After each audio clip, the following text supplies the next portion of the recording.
Hi, welcome to Storytelling Animals. My guest today is Aaron Vansintjan.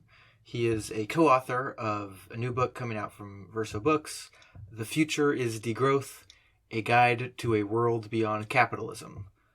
He's the co-author with Matthias Schmelzer and Andrea Vetter. So, degrowth. It's a concept that is somewhat controversial, somewhat misunderstood, I think, because there are a lot of things we talk about when we mean growth. Both, GDP, gross domestic product growth in the economy, but also the, ecological growth or the material growth in like how much stuff we use, how much energy we use.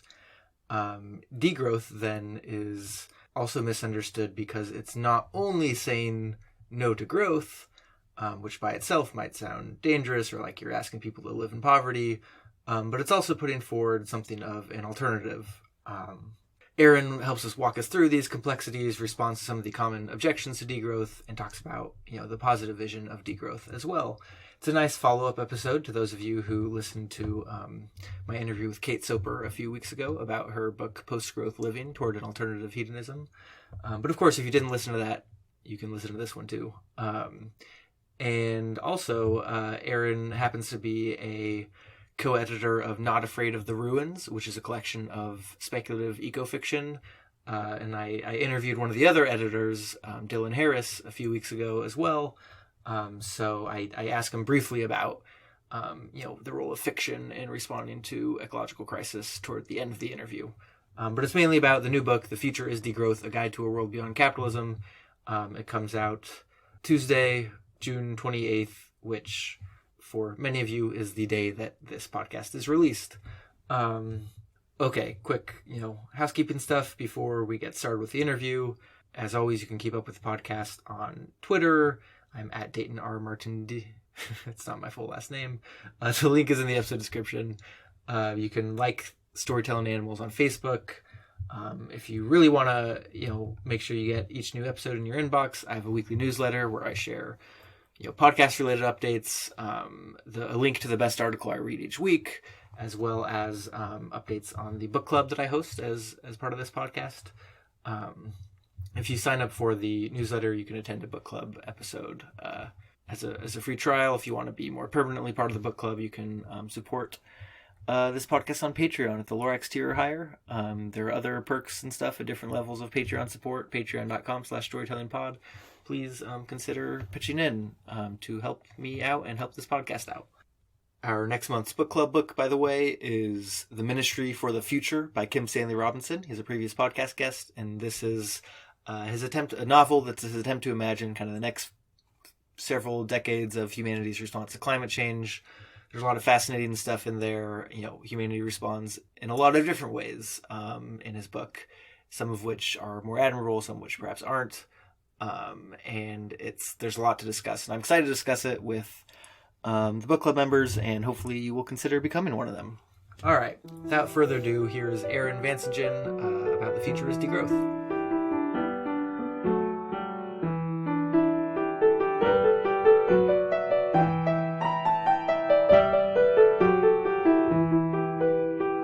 Hi, I'm here with Aaron Vansintjan, author of The Future Is Degrowth, A Guide to a World Beyond Capitalism. Aaron, thanks so much for coming on the show. Thank you for inviting me. Yeah, so you are one of three authors of this book. So first, before we kind of get into more into detail, I wanted to ask just how this book came together. Yeah, well, Andrea and Matthias had actually written a version of this book in German, which was published in 2019. And then they got the chance to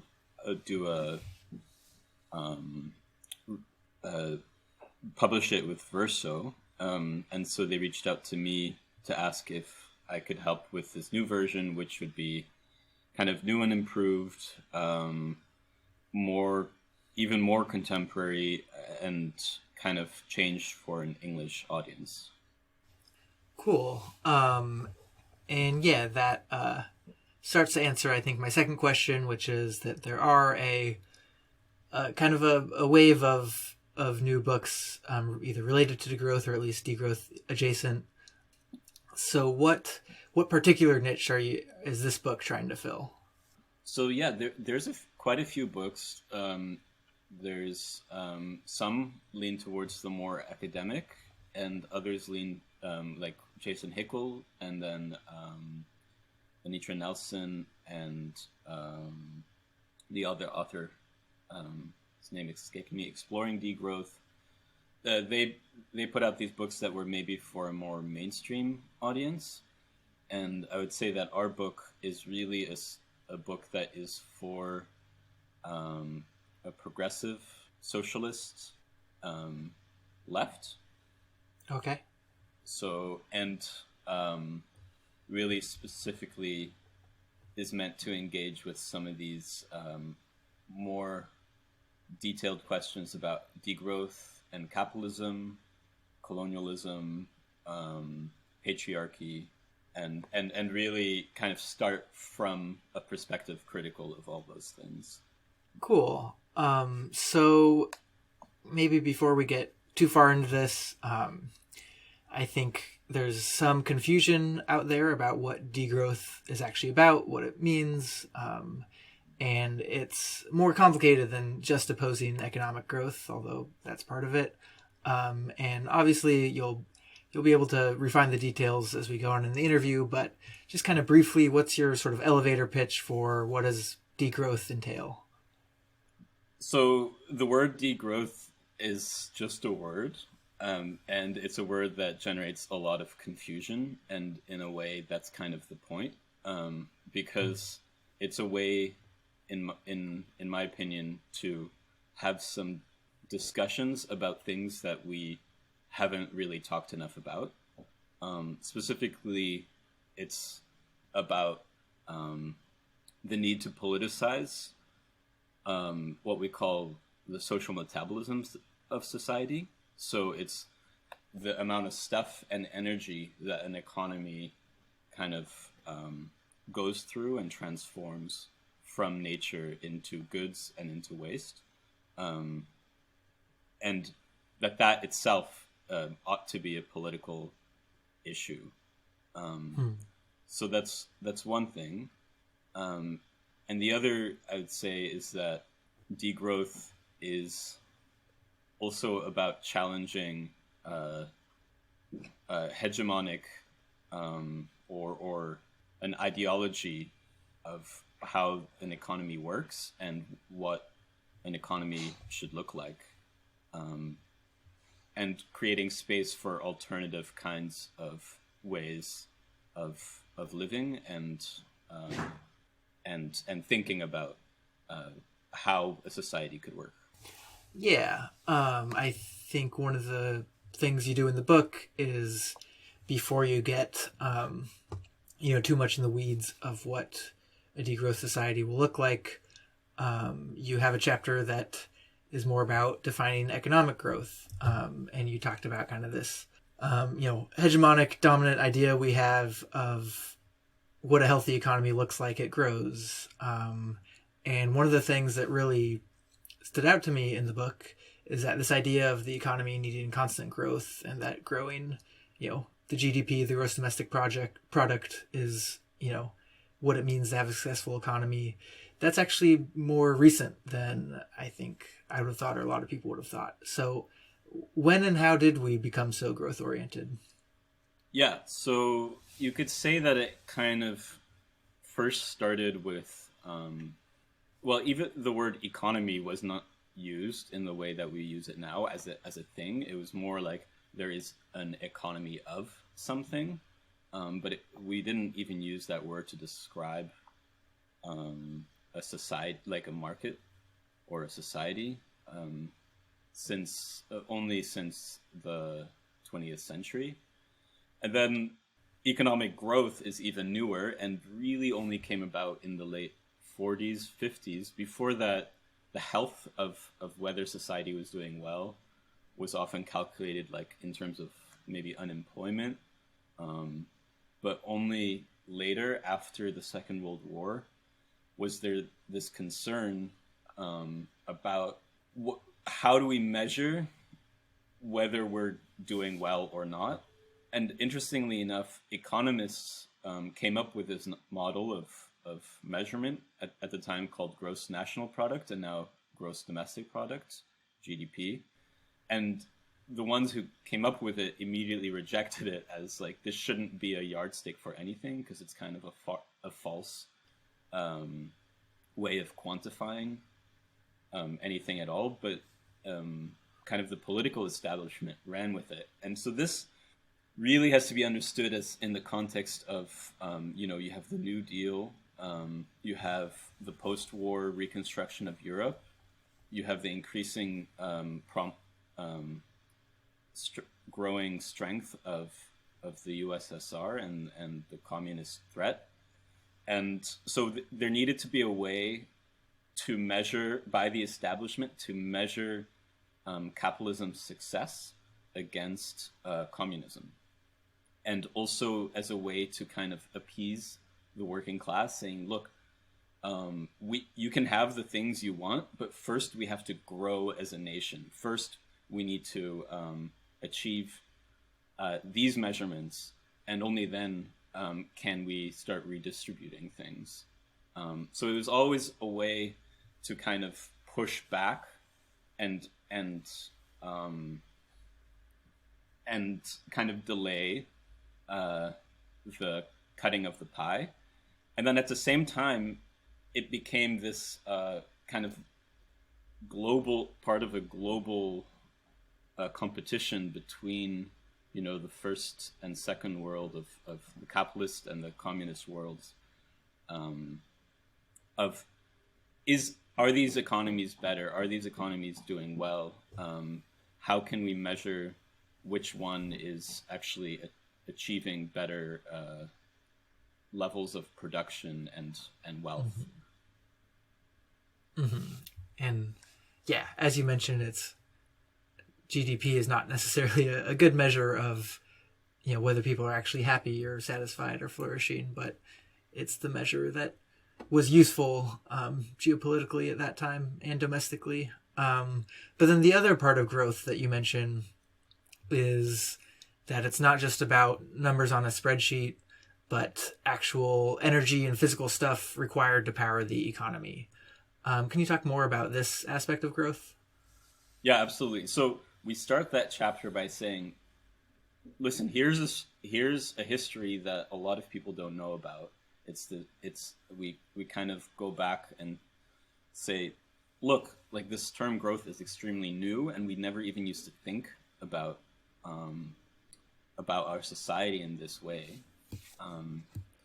But at the same time, you can still go back and take a material perspective, and actually, if you actually look at a society or an economic system like ours, it does have a material, incredibly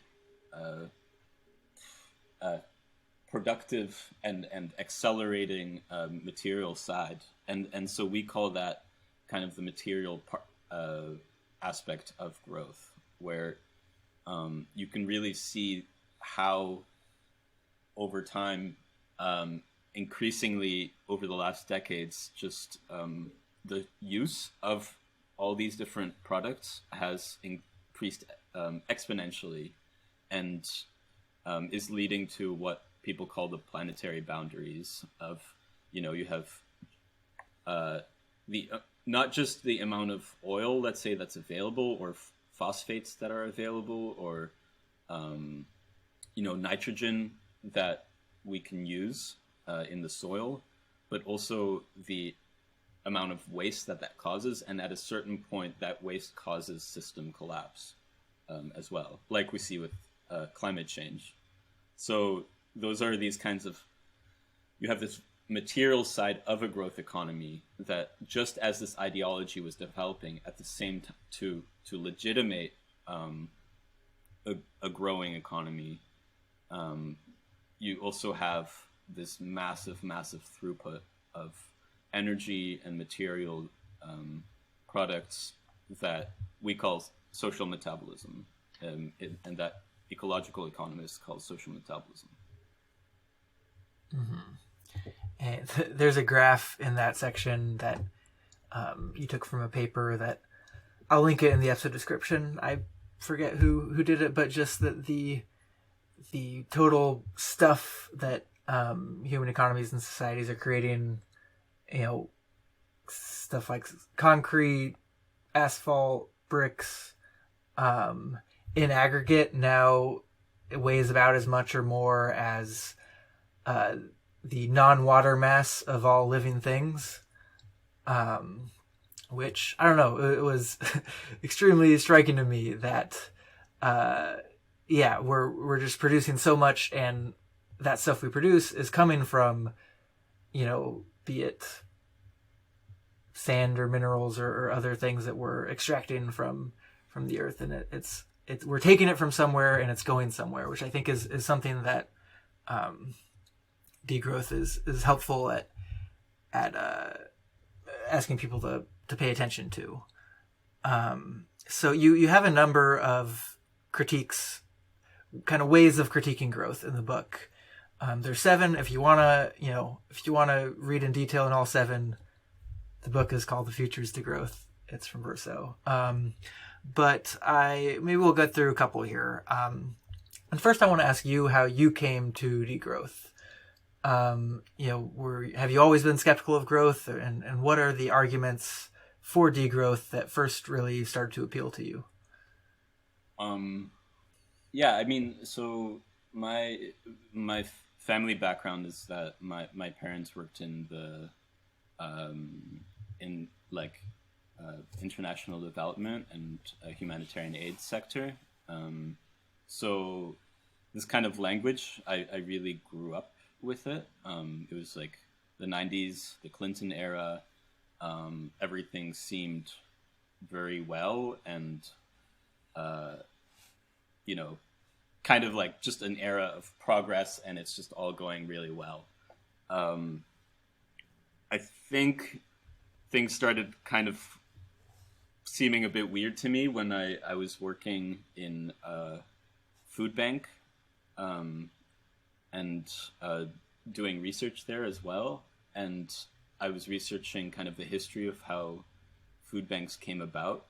And, you have at the same time the welfare state, which retreated, and then the massive food retail industry, which started offloading its waste, which it necessarily produces, onto society as a form of charity. And this just seemed like a colossally irrational way of doing things. And that's actually around the same time when I started learning about degrowth. So okay. I approached it from this kind of ecological economics perspective. That was my training in my master's degree. And then I started kind of engaging with it on a more diverse level. So my partner moved to Barcelona to do a master's, and I moved with them. As I was trying to figure out what I was going to do next, and I joined this degrowth reading group in Barcelona, and things just kind of went from there. So, I'm going to ask what is maybe one of the most common questions you get, which is, okay, so we talked about all these materials and all this energy that it currently takes to grow GDP. I'm going to ask the question in 2 parts. Part 1 is, can't we just figure out a way to keep growing the economy, but without all those materials and energy? And then part 2 of the question is, even if we can't, what if we, if we recycle better and use renewable energy, can't we grow the materials and energy that we use without that being harmful to the environment and the people who depend on it, or all of us? So I would say that maybe the first question is more of a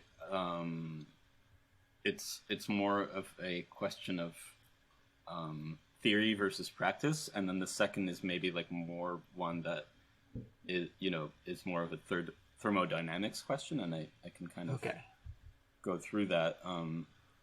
So you can theoretically create a system where even if the current system is highly material and resource and energy intensive, you could theoretically make it so that as you start relying on less highly, carbon emitting sources of energy, you could continue to have GDP growth. And there's a lot of people who have tried to show that this is happening and possible. And that gets into this question of what people call decoupling. Can you decouple energy from GDP growth? And in general, there's two sides of the debate. One is that there is evidence that this kind of decoupling has happened in specific time periods, and places. And then the degrowth position is that the overwhelming evidence shows that that GDP and energy use are so coupled, or GDP and carbon emissions are so coupled that this would be very hard to do, though theoretically still possible. Mm-hmm. But all the evidence that there is that whatever decoupling has happened is just not enough to show that it is happening at the rate and globally enough. So that's a very technical question.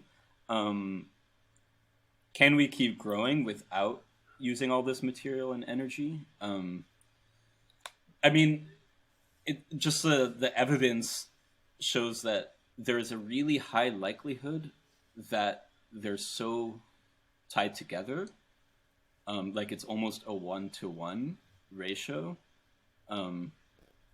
that you even if it were possible, you have to act like it's not possible.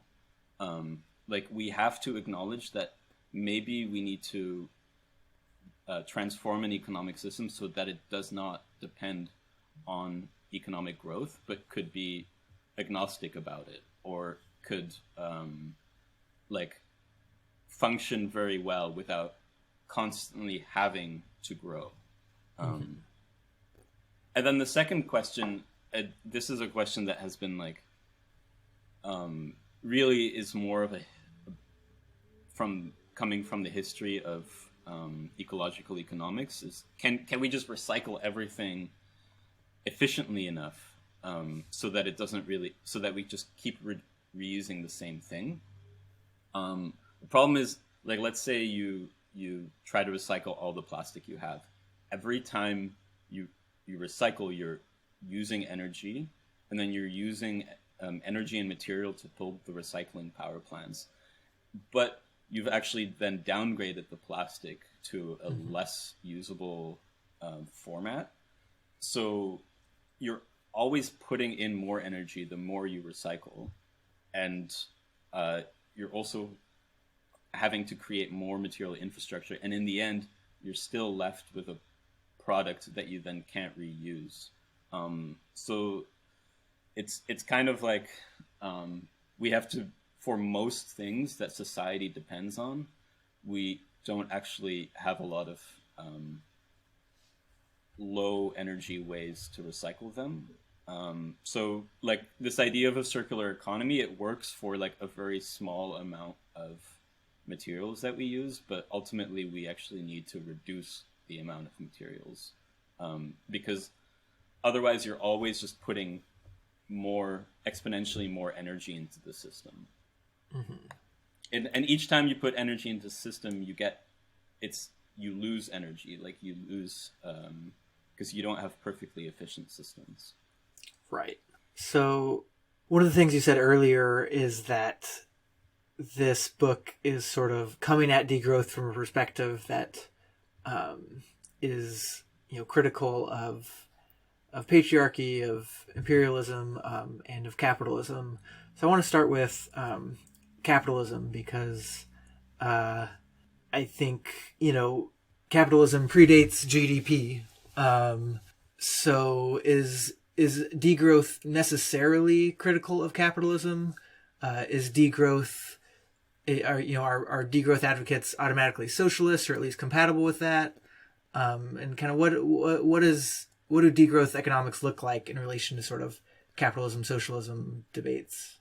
Yeah, that's a great question, and I would start by saying that, so degrowth could be considered more of a kind of academic field and movement, and in a way, what we were doing with our book was both reporting on that movement and kind of placing, kind of,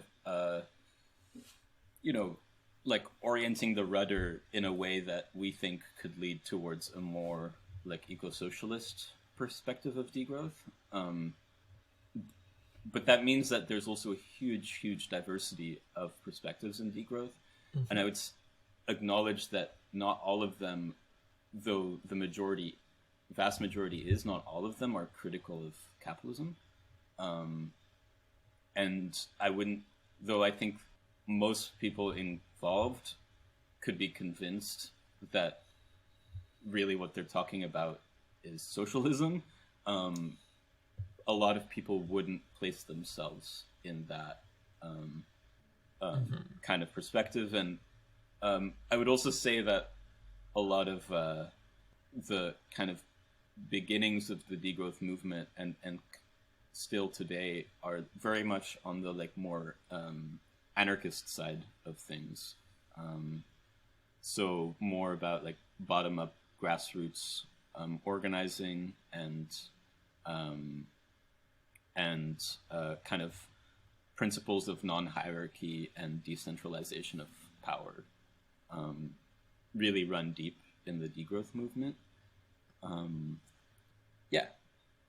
Mm-hmm. Yeah, because, you mentioned earlier that, U.S. competition with the Soviet Union in the 1900s. It's not like if you want to call it state socialism or communism or whatever of the USSR was great for the environment or anti-growth or anything. So then maybe that sort of more bottom-up perspective is really necessary.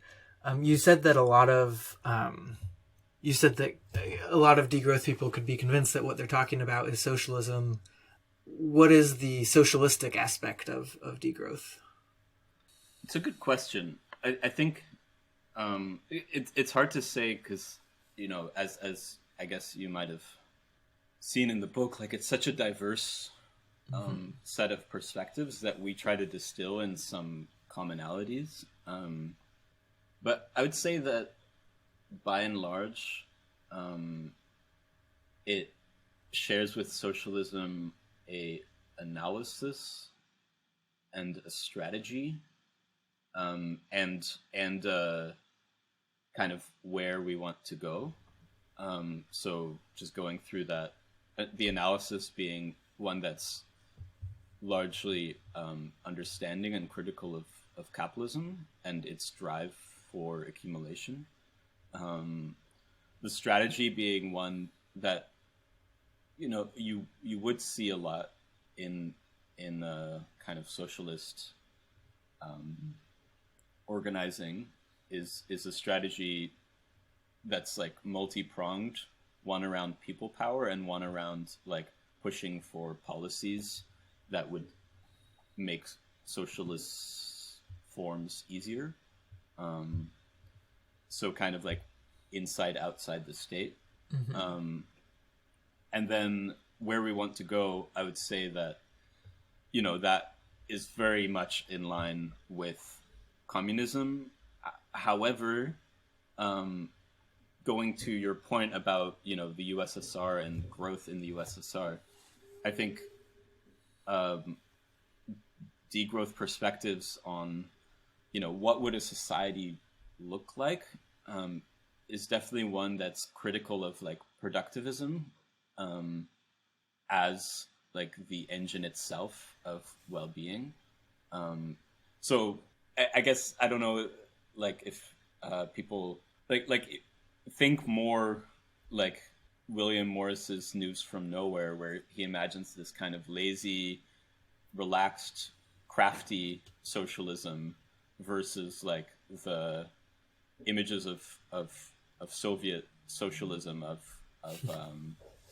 massive factories, just intense production without much concern for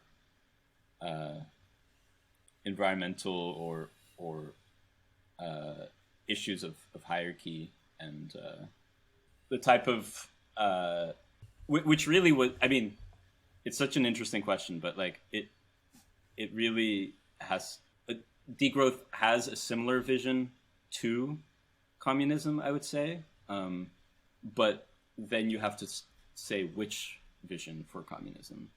Mm-hmm. People kind of interested in some of these questions might enjoy an interview I did a few weeks ago with a philosopher named Kate Soper, who wrote a book called Post-Growth Living. But kind of we talked about this idea of, a post-capitalist world where you work less and maybe you don't consume as much, but you have more leisure time and kind of do, non-consumptive activities and social, goods items are shared instead of individually owned, rather than, a factory making, infinite goods and cars and whatever else that are all individually owned, but at least it's, the factory's worker owned. That's not enough by itself. So yeah, I think one of the other, maybe before we get into both some objections to degrowth, and also what the degrowth sort of movement and policies might look like, I want to ask about specifically the feminist critique of growth that's raised in the book, just because that's something that I found interesting and useful. Yeah. So yeah, I guess like the idea is that what's included in growth in the GDP is kind of a very specific selection of what counts as contributing to the economy and what counts as doesn't, and it tends to value a certain type of work that's traditionally been men's labor, even though obviously it's less exclusively so now. But what it doesn't value is what is still disproportionately women's work, quote unquote, is, care work and caring for, childcare and elderly and things that are super valuable for actually keeping society running, but don't necessarily make the boss as much money. Mm-hmm. So what are the, what are the implications of that critique for what degrowth is advocating? Like, what can degrowth do to help fix some of that?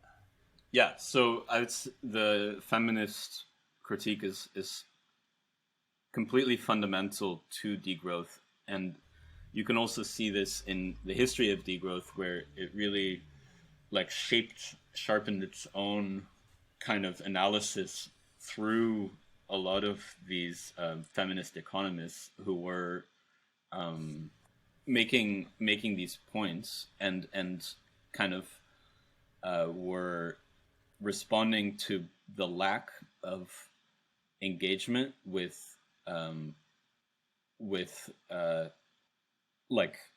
the need to look at the economy from a feminist perspective, both in mainstream economics, but also in Marxist and left-wing economic theory. And a lot of the original impetus for degrowth came from those thinkers. So, you could say like Carolyn Merchant or Silvia Federici, Maria Mies. They kind of provided a understanding of capitalism as first, rooted in colonialism and in the oppression of women, and then also the creation of binaries, the enforcement of binaries between different kinds of work. So, and the valuation of that. So production versus reproduction, or kind of labor versus care. which kind of mapped onto these binaries of man, women, humanity, nature, where one was more valuable and more powerful and more necessary than the other. So for degrowth, that we argue has to be at the center of the analysis, but also at the center of the proposals that degrowth involves. So like we talk about a care economy, where it's an economy where care is shared and valued, and it's not just that like women are compensated for work that they do, but that the binary of what work is valuable or not is completely restructured, and that necessarily involves like really challenging the roots of how we think of the economy, and also how we like it challenges capitalist accumulation, because if you start orienting an economy towards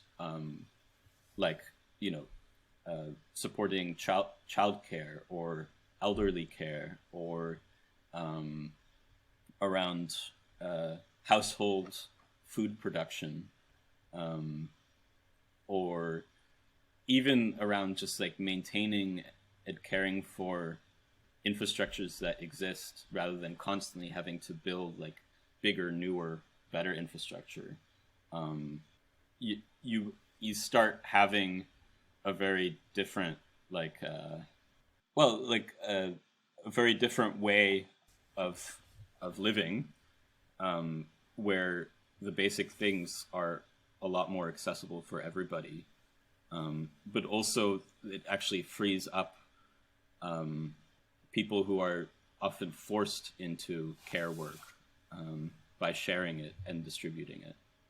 And just because we've mentioned it a couple times, for maybe the less Marx familiar listeners, when we talk about capitalist accumulation, what specifically are we talking about there?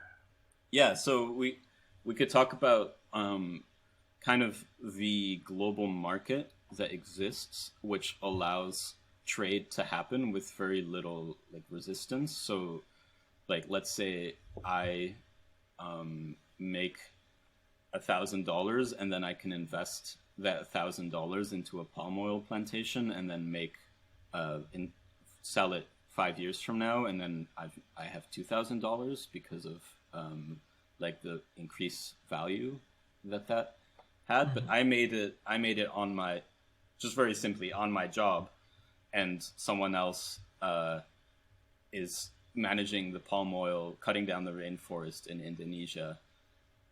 But what I've done allows for that to happen. So like on a broad scale, capitalist accumulation is this kind of like effortless market that has very little resistance and can kind of go in anywhere and accumulate.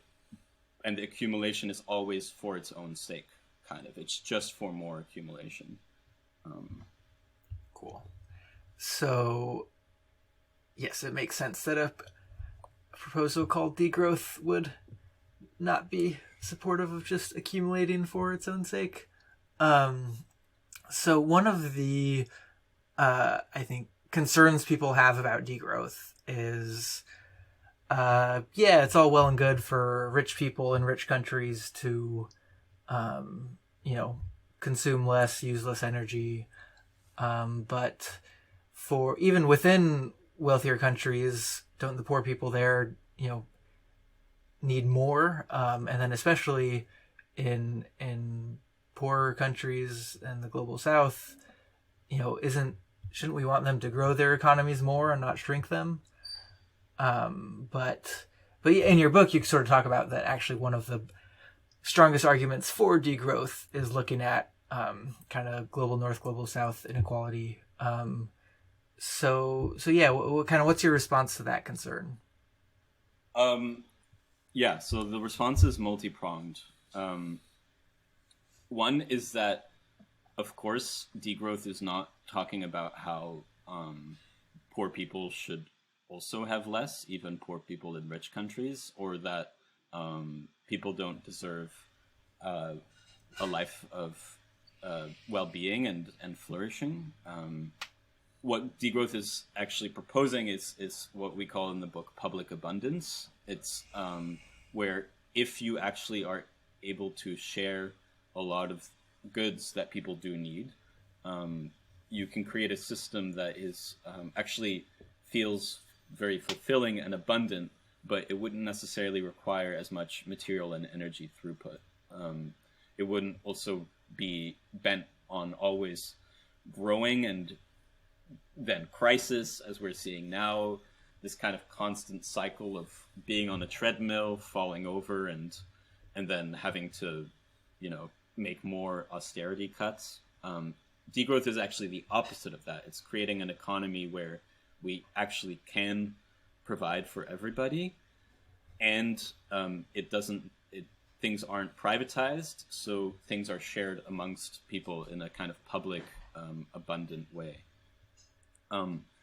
However, at the same time, degrowth argues against a kind of, as we talked about, this ideology of growth. So when I talked about how growth began and kind of came to be in the 1940s, starting in the late 60s and 70s, as kind of the concern shifted from communist Europe to global development, growth became used as a kind of measuring stick, but also as a way to force global South countries, so poor countries, to make cuts in their programs so that they could in their state programs, and so that they could better achieve economic growth, was the argument. So I'd say that poor countries, though we are told that growth is good and necessary for poor countries, by and large, the history of decolonialism is that poor countries gained independence and then were forced into this system of growth through what they call structural adjustment, which is basically a code term for we privatize all of your resources and take as many of them while giving you loans to supposedly develop, but which actually puts you in debt forever. So, we have to acknowledge that growth as an ideology wasn't just harmful for the Western working class by kind of sedating them into accepting the economic system, but was also really harmful for the global South, for people living in poor countries, especially in the third world as they had their decolonial movements. And then I would say that there's kind of like a third part to that argument. So you have degrowth as proposing a public abundance, then growth as an ideology. But also there's kind of this idea that if an economy grows, that everyone gets a share, and that it's impossible to think of an economy that doesn't depend on that, is just, people talk about degrowth as being a missile concept kind of launched at the hegemony of growth, where, I mean, it's a very warlike metaphor, but I think it's just trying to break that spell and trying to encourage different ways of thinking about what prosperity could look like. Mm-hmm. Yeah, I think, one of the knee-jerk reactions people might have is, oh, you're trying to, end growth, that's going to result in privation or austerity. And that is what happens under capitalism when there's unplanned, collapses in growth, a recession or depression, that does end up being very bad for people. But a distinction that you really stress in the book is that this is importantly different from an unplanned recession is importantly different than a positive degrowth program in which that GDP reduction is something that's both like intentional and democratically managed, as opposed to being kind of out of our control. So why is this distinction so important? And maybe here we can start kind of thinking more about solutions. What are ways to start moving toward a more democratic management of where the economy goes? Yeah. So like a frame that, a phrase that people use is we talk about degrowth so that no more crises happen again. Like, capitalism is, it seems like every 10 years, like we had one in 2008, now we're due for another one. We have another crisis. We had the early 90s, then, the OPEC crisis. Like, it's just this constant cycle of crisis. And degrowth is about how can we create an economy that doesn't depend on that kind of destruction of wealth, which affects the poor the most, which then also results in new opportunities for profit and for investment. How can we kind of decouple not growth from material or energy use, but how can we decouple GDP from well-being? How can we have an economy that promotes prosperity without having to depend on this system, which is constantly kind of like collapsing around us again and again? And yeah, so we're talking about a planned downscaling versus an unplanned crisis and collapse. And in degrowth, there's kind of these proposals for what would a planned transition look like. It's kind of like pointing out that social metabolism has its political crises like built into it, but that we can actually take politics in our own hands. It doesn't have to be this way, that it's just constant crisis. Like, we could plan an economy that works very differently. Mm-hmm. So you have a chapter on pathways to degrowth, and some of the things you propose include everything from caps on income and wealth to universal basic income to building more cooperative businesses to reaching out to global South movements and building alliances there, and it's a mix of things that are more like bottom up grassroots things that we can sort of do outside of the state, and also policies that would probably have to be implemented by a government, but would be really helpful. And so what's the relationship between these two types of, and if you want to make even more distinctions, between the different types of steps that we can take toward degrowth, and of those steps, kind of what are, either, again, there's many in the book, but which are you either most excited about or you think are kind of most essential? Yeah, so very briefly in the book, we talk about three kinds of political strategies that could make degrowth a reality. And here we draw from Eric Olin Wright in his book, How to Be an Anti-Capitalist Today, I think.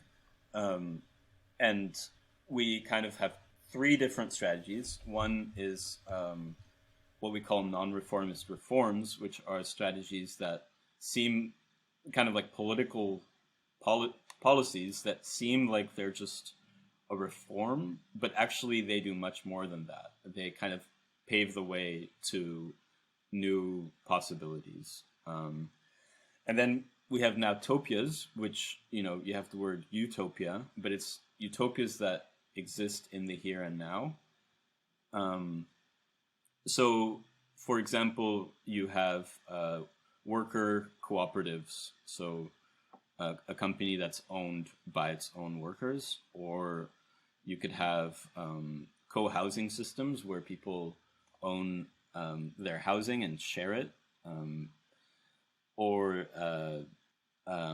cooperative energy, where communities own the renewable energy that they themselves produce. So these are things that exist in the here and now, and we don't argue that these are good in themselves necessarily, though they do help. What we argue is that by practicing these kinds of totally different ways of doing things, people kind of get a feel for what is possible, and then that creates a desire for change. So when you have a moment of like decision making where all of a sudden it's possible to make really large changes, people will say, well, we've had this experience of this nowtopia. Why isn't the whole economy like that? So nowtopias are kind of like, we talk about it as an education of desire. And then the third one is ruptural strategies or counter-hegemonic strategies, which are both around through education, through political intervention, like reshaping the ideology of capitalism, of growth, but also about basically social movements taking over the streets, blocking profits through a labor strike, or blocking pipelines. These are strategies that kind of that we argue are absolutely necessary to make degrowth possible, because it kind of holds politicians' feet to the fire. And so these three different strategies have their own characteristics, and they overlap quite a bit, but they also kind of reinforce each other. So policies can help more nowtopias. Ruptural strategies can enforce politicians to put in place policies, but they can also and nowtopias can also inform social movements to think differently and to provide resources for social movements. Mm-hmm. So yeah, you point out that these three prongs of attack are not necessarily going to come from one big movement that is all under the banner of we are the degrowth movement. It'll be a combination of environmentalist movements, feminist movements, socialist movements, housing justice movements, and many others. So in this moment of obviously it can feel to me, I should say, that my ideological convictions are 100% for degrowth, for an eco-socialism from below.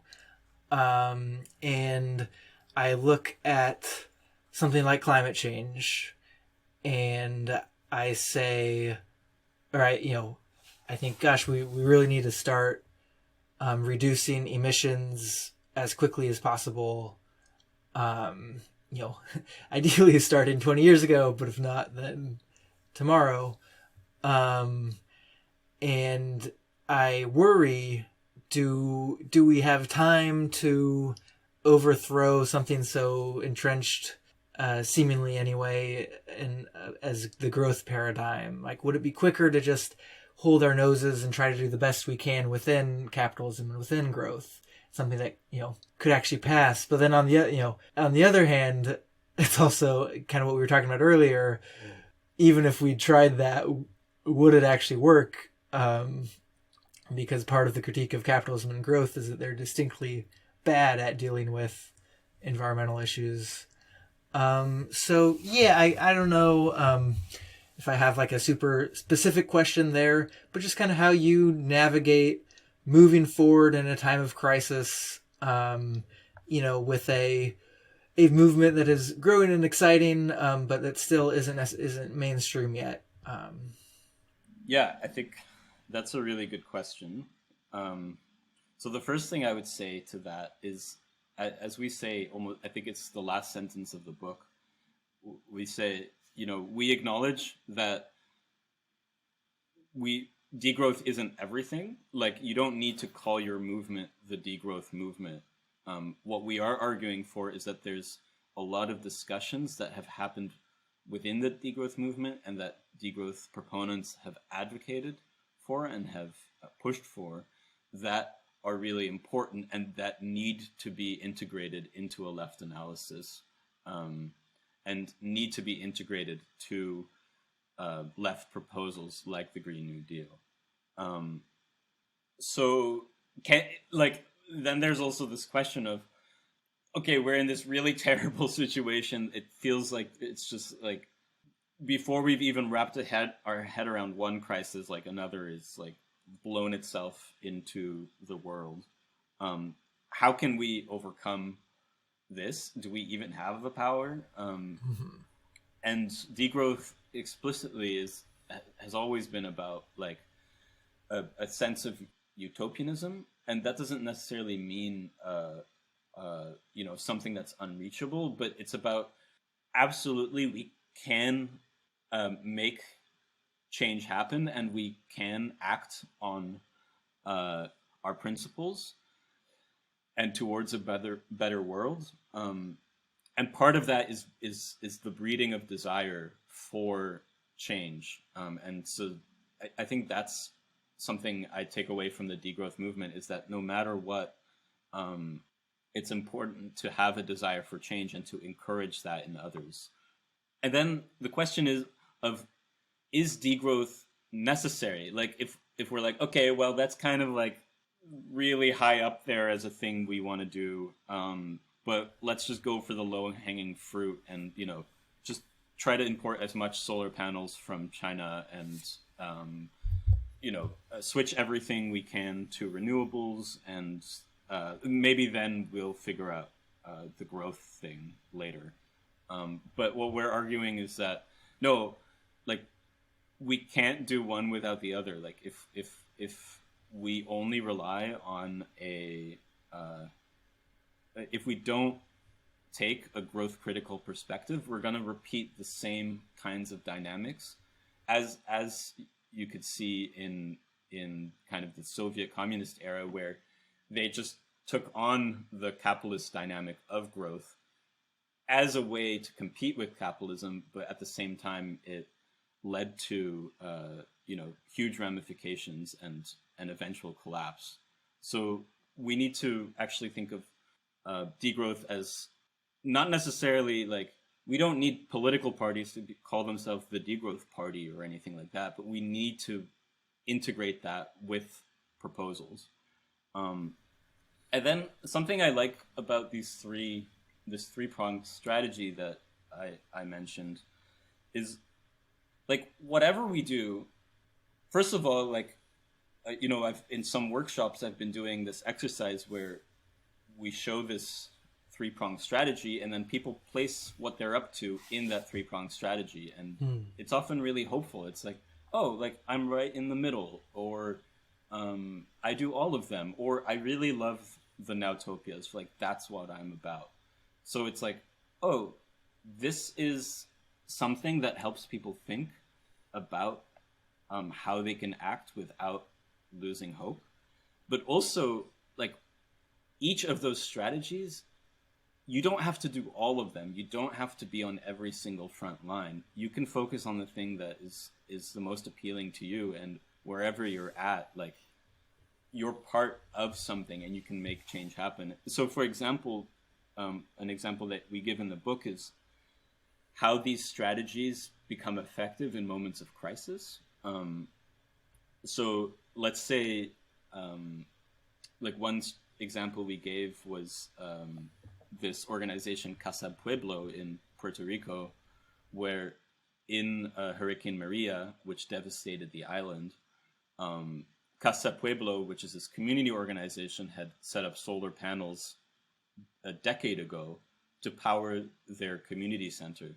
And when the power failed, everyone was showing up at Casa Pueblo in the city of Adjuntas. And Casa Pueblo it's a radio station, it's community run, it's run according to democratic principles. And so in that crisis, that's where people picked up their water. That's where people charged their phones when they needed to call their family. So you have this nowtopia that all of a sudden becomes the main way that people think about the change that they want to see in the future. So even if you're like with 3 friends, you decide to start like you decided to start a mutual aid organization distributing food during the pandemic, like that can make a really big change when crisis happens, because you'll be prepared and you'll have the tools to make a change. But also, if you're there, that kind of model is the thing that people look at when they start rebuilding. So now there's this huge movement, even though Puerto Rico was hit by really massive privatization of the energy sector, there's this huge movement to put solar panels onto every hospital and community center. And also Casa Pueblo really influenced the kind of anti-corruption movement uprising that in Puerto Rico 2 years later. So those little things can actually go really far. So yeah, that's kind of, I think in our book, it's called The Future Is Degrowth. And we wanted to make it really hopeful, because I think there's actually a lot of little things that we can participate in, and those little things can go a really long way. Thanks. Yeah, I think that's a really inspiring note to end kind of this portion of the conversation. If you don't mind, I have one more question that's a bit of a change of pace, which is that regular listeners to this podcast might remember an interview I did a couple months ago with Dylan Harris, who is an editor of a project called Not Afraid of the Ruins, which is a collection of short ecological fiction, short stories that, in different ways deal with different climate, environmental issues. And Aaron, too, is an editor of that project and also wrote a story for it. You mentioned earlier in the conversation the William Morris book, News from Nowhere, which is an 1890 utopian fiction book. I know at least some of the stories in Not Afraid of the Ruins are utopian or optimistic in some way. And so what role does fiction play for you in and kind of looking ahead to a better world, or making sense of what this world is going through now?